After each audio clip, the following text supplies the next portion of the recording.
पाकिस्तान की अदालती तारीख ऐसे फ़ैसलों से भरी पड़ी है जिसमें इंसाफ नहीं है, बाकी सब कुछ होगा। नज़रिया ज़रूरत की ईजाद से लेकर जुल्फ़िकार अली भुट्टो की फांसी से लेकर ज़ियाउल हक़ के माशाल्लाह के दरमियान में किए गए फ़ैसलों से लेकर और उसके बाद जनरल परवेज़ मुशर्रफ को आइन में 3 साल की तब्दीली का इख्तियार देने से लेकर नवाज़ शरीफ को अकाउंट रिसीवेबल की बुनियाद के ऊपर लाइफ टाइम डिस्क्वालिफिकेशन जैसा फ़ैसला देने के ऊपर और उसी तरह के बेशुमार दीगर फ़ैसलों से भरी पड़ी है। चंद एक फ़ैसले होंगे जिनको हम रोशन फ़ैसले के तौर पर बयान करेंगे और ढेर सारे ऐसे फ़ैसले होंगे ख़ास तौर पर मुंतखब वज़ीर आज़म के हवाले से जिनको स्याह फ़ैसलों से ताबीर किया जा सकता है।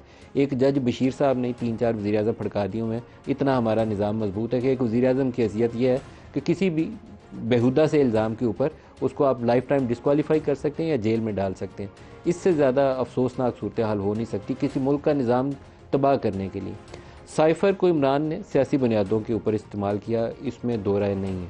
और मैं उस वक्त भी कहता था कि जिस तरीके से जिस रवश पे इमरान चल रहे हैं ये किसी एक्सीडेंट की तरफ हमें ले जाएगी। लेकिन आज जज साहब ने जो फ़ैसला किया, उन्होंने भुट्टो के कत्ल को कहा जाता है जुडिशल मर्डर।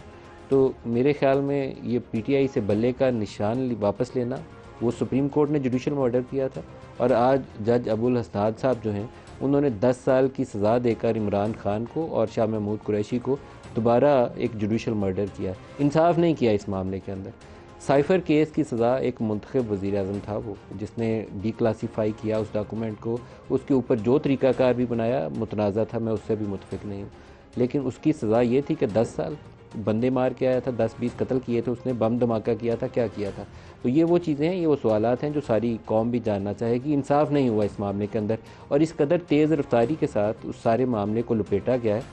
जुलाई 2018 में तकरीबन इसी तरह का इंसाफ नवाज़ शरीफ को दिया गया था। 6 तारीख को शायद उनको डिस्क्वालीफाई किया गया था, 13 को वो वापस आए, एयरपोर्ट से ही नवाज़ शरीफ को भी और उनकी साहबजादी को गिरफ़्तार करके जेल में डाल दिया गया। पीटीआई वाले उस वक्त ढोल बजा रहे थे क्योंकि वो खुश थे कि उनके लिए रास्ता खुल गया। आज उसी का एक एक्शन रिप्ले हुआ है और उसी अंदाज़ का दोबारा इंसाफ हुआ। सुप्रीम कोर्ट ने नवाज़ शरीफ को डिस्क्वालीफाई किया था, उससे तो बड़ी अदालत नहीं है कोई।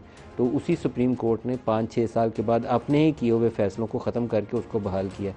इमरान खान का फ़ैसला बरकरार नहीं रह पाएगा। साल रह जाए, 2 साल रह जाए, किसी कोर्ट से जाके निकलेगा, हाई कोर्ट से उतरेगा या सुप्रीम कोर्ट इसको उड़ाएगी, काजी फ़ायद ईसा इसको उड़ाएंगे या उसके बाद आने वाले कोई चीफ़ जस्टिस साहब जो हैं वो कहेंगे कि नहीं, यहाँ पे इंसाफ की तबाही की गई थी, ये रास्ता दुरुस्त नहीं था, हम इस फ़ैसले को ख़त्म करते हैं। लेकिन ये फ़ैसला बरकरार नहीं रह पाएगा। इंसाफ का कत्ल हुआ है यहाँ पर और ये फ़ैसला आगे नहीं चलेगा। पाकिस्तान तहरीक इंसाफ को इस वक्त मैदान के अंदर, मैं पिछले 5-6 हफ़्ते के बाद आज स्टूडियो वापस आया हूँ, मैदान के अंदर, स्ट्रीट के अंदर उसके पास पॉपुलर सपोर्ट मौजूद है और बाकी तमाम सियासी जमातों से उसको ज़्यादा सपोर्ट हासिल है। जो ये कहे कि उसकी जमात पीटीआई से, वोटर से ज़्यादा काबिल कबूल है लोगों को, वो झूठ कह रहा है। मैं ऑन ग्राउंड आपको खुद अपनी आंखों से जो चीज़ विटनेस की है उसकी बुनियाद के ऊपर ये बात बता रहा हूँ। लेकिन इसके बावजूद पीटीआई इलेक्शन जीतने की पोजीशन में नहीं है। बेशतर उसकी जो तंजीम है वो तोड़ी जा चुकी है। बड़ा हिस्सा उसका 9 मई के बाद उसको खैरबाद कह चुका है। बहुत सारे लोगों ने इमरान को 9 मई से पहले भी इख्तिलाफात की बुनियाद के ऊपर उससे खुदाफिज करके अलहदा हो गए थे। आईपीपी एक नई पार्टी मार्ज़ वजूद में आ गई। केपी के अंदर जो उसकी स्ट्रॉन्ग होल्ड थी, वहाँ से पूरी पीटीआई जो है वो परवेज़ खटक लेकर अलहदा जमात की शक्ल में बैठे हुए हैं। पॉपुलर वोट इमरान खान का मौजूद है, तंजीम उसकी नापैद हो चुकी है। 8 फरवरी को उसने बहुत सारे ऐसे इमरान खान ने लोगों को वोट दे दिया जो वुकला हैं या लोकल एक कोई भी बंदा कोई प्रोमिनेंट होगा उसको दे दिया है। बाज़ मैंने ऐसी कैंडिडेट्स के इंटरव्यू किए हैं जो कहीं छुप के किसी अंडरग्राउंड जगहों पे बैठे हुए थे और मैंने उन्हें ढूंढ के वहाँ तक पहुँचा और वो 2 बंदों के साथ डरते डरते मेरे पास आए और मुझे इंटरव्यू दिया। तो अगर कोई ये सोचता है कि 8 फरवरी को वो वोटर मोबिलाइजेशन के लिए ग्राउंड पे होगा और पुलिस उसको नहीं उठाएगी तो ये बात भी झूठ होगी। 8 फरवरी को पीटीआई डिसएडवांटेज होगी, ना उसके पास बल्ले का निशान होगा, ना उसका कैंडिडेट वोटर मोबिलाइज कर सकेगा। ये चीज़ बाकी सियासी जमातों को बेनिफिट देंगी। तो क्या इसके बावजूद 10 साल की सज़ा देना ज़रूरी था? लोगों में पोलराइजेशन मौजूद है। जो कैमरे के ऊपर रिएक्शन मिलता है, मैंने वो सारे रिएक्शन टीवी पे नहीं चलाए क्योंकि बाज़ ऐसी चीज़ें थी कि हमारे इदारों के ऊपर उंगलियां उठती थी, मुझे उन चीज़ों को एडिट करना पड़ा। तो क्या हमारे उन इदारे के लोगों को फीडबैक नहीं मिलता? अगर नहीं मिलता तो मैं ऑन एयर लाइव इस प्रोग्राम की वसातत से ये चीज़ आप तक पहुँचा रहा हूँ कि पूरे पाकिस्तान में इस वक्त लोगों के अंदर एंगर है। आप इंसाफ से इलेक्शन होने दें और इंसाफ से इलेक्शन का मतलब ये होगा, अभी कम से कम जो मौजूदा सूरत हाल है कि जो बची खुची पीटीआई है उसको इलेक्शन में रहने दें। वो उसको जीत जाने दें, जितनी 4 सीटें वो जीते हैं उनको उतनी सीटों के साथ असम्बली में आ जाने दें। पोलराइजेशन इससे ज़्यादा शायद ये मुल्क बर्दाश्त नहीं कर पाएगा।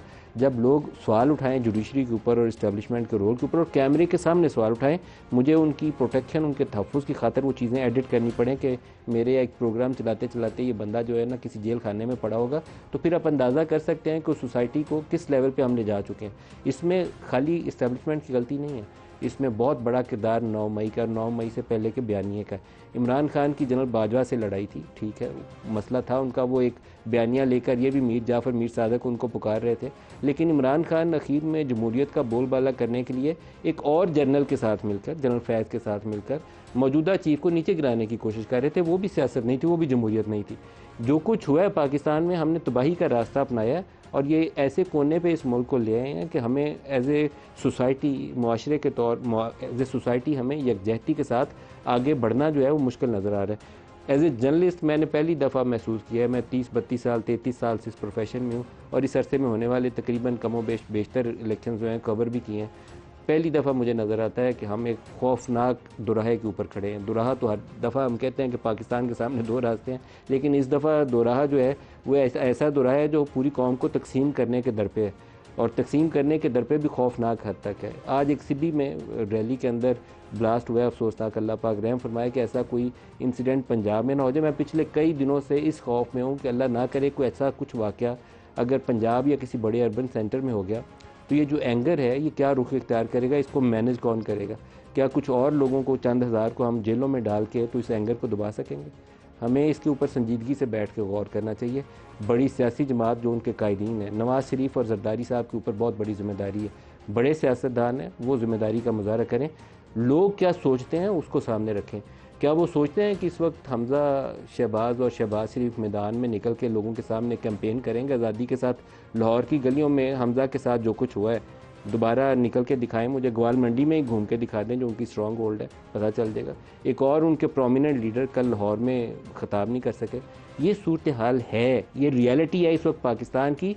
तो we should try to understand कि हम पाकिस्तान को कहाँ खड़ा किया हुआ है, यहाँ से आगे का रास्ता किधर हमें लेकर जाएगा। इमरान खान को भी समझना चाहिए।